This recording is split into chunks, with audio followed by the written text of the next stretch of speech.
Senang sekali boleh kembali menyapa Bapak Ibu Saudara yang terkasih di dalam Tuhan, dan boleh kembali berbagi renungan singkat bagi kita sekalian. Nah, hari ini kita akan kembali lagi bersama-sama merenungkan firman Tuhan mengenai 10 hukum Allah. Dan hari ini kita mau fokus belajar dari hukum yang ke-8 saja, yaitu jangan mencuri, yang terambil dari kitab Keluaran pasal yang ke-20 ayat yang ke-15. Nah, Bapak Ibu Saudara yang terkasih di dalam Tuhan, kita ketahui bersama bahwa mencuri itu merupakan tindakan ataupun perbuatan kriminal dengan mengambil sesuatu milik orang lain tanpa seizin ataupun tanpa sepengetahuan dari orang tersebut. Itu adalah tindakan mencuri.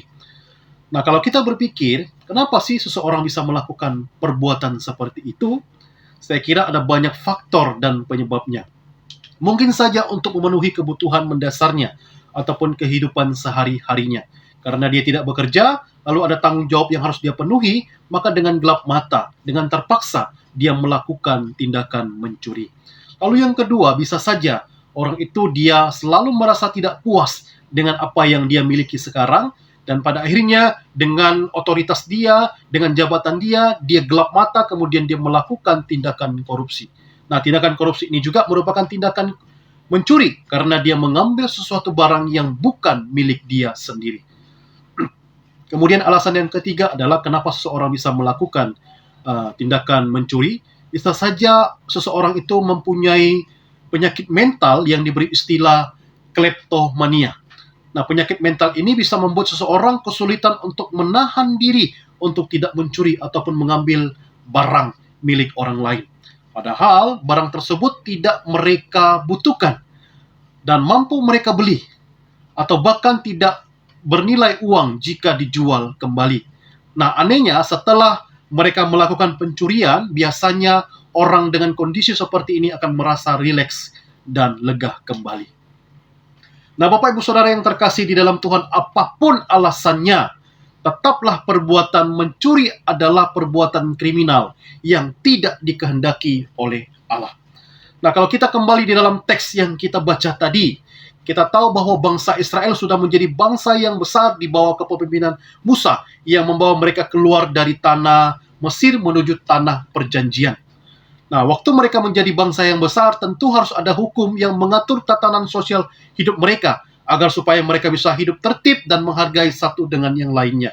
Untuk itu, Tuhan memberikan 10 hukum bagi mereka untuk mereka lakukan, untuk mereka jalankan di dalam kehidupan mereka sehari-hari. Nah, salah satu hukum yang Tuhan berikan kepada mereka adalah jangan mencuri.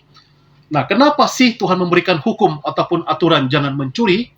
Yang pertama adalah karena mencuri adalah suatu dosa yang membangkitkan murka Tuhan.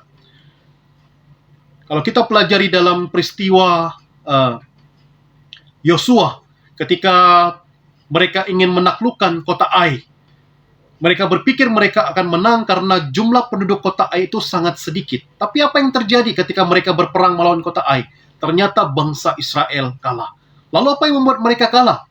Ternyata ada salah satu penduduk kota Israel ataupun bangsa Israel itu, mereka melakukan tindakan yang tidak dikehendaki Tuhan, yaitu mereka mencuri dari harta jarahan mereka pada waktu mereka mengalahkan penduduk kota Yeriko. Tuhan murka kepada Israel oleh karena ada seseorang yang melakukan tindakan pencurian, dan orang itu bernama Akan. Nah, Akan melakukan pencurian mengakibatkan seluruh bangsa Israel harus kalah melawan kota Ai. Yosua murka dan Tuhan pun murka kepada Akan ini, dan pada akhirnya Tuhan menghukum Akan ini. Lalu alasan yang kedua adalah kenapa Tuhan memberikan hukum ataupun aturan jangan mencuri. Yang kedua adalah mencuri adalah suatu kebiasaan buruk yang menghancurkan diri sendiri dan merugikan orang lain. Ya, kita tahu ya, sepandai-pandainya tupai melompat, pasti suatu saat dia akan jatuh juga. Demikian juga sepandai-pandainya kita mencuri, pasti suatu saat kita akan ketahuan juga. Nah, kalau kita ketahuan, pasti reputasi kita akan menurun dan nama baik kita akan menjadi hancur di sana. Nah, itu berarti itu akan merugikan diri kita sendiri dan kita akan kena dampaknya, bahkan kita bisa dijebloskan, dihukum masuk di dalam penjara kalau kita melakukan tindakan pencurian. Lalu juga kita bisa merugikan orang lain. Karena kita telah mengambil dan merampas sesuatu yang bukan milik kita, tetapi milik Dia, milik orang yang kita rampas itu. Nah, Bapak Ibu Saudara sekalian, itulah tindakan mencuri ya. Dan mungkin saja ya, kita tidak mencuri hal-hal yang bersifat materi yang tadi saya sebutkan. Namun bagaimana dengan waktu dan kemuliaan Tuhan? Nah, kadangkala dan tanpa kita sadari, kita melakukan tindakan seperti itu. Nah, Bapak Ibu Saudara yang terkasih di dalam Tuhan, menurut saya, perpuluhan itu tidak hanya berbicara tentang 1/10 dari penghasilan kita yang kita berikan kepada Tuhan. Tapi menurut saya juga persepuluhan itu juga berbicara tentang waktu yang kita berikan kepada Tuhan. Satu hari Tuhan memberikan kita waktu 24 jam.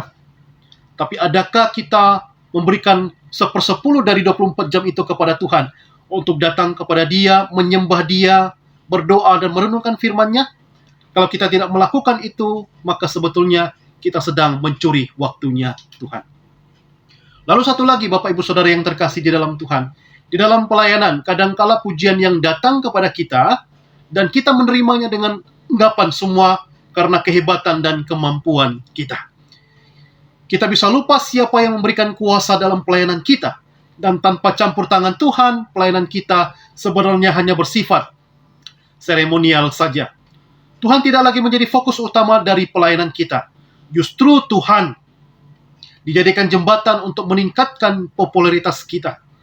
Motivasi pelayanan kita bukan lagi untuk Tuhan, tapi untuk diri kita sendiri.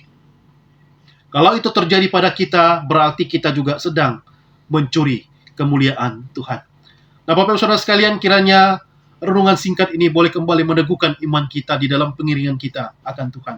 Tuhan menolong kita sekalian, Tuhan memberkati. Walaupun ku pernah jadi seteru, namun kau jauh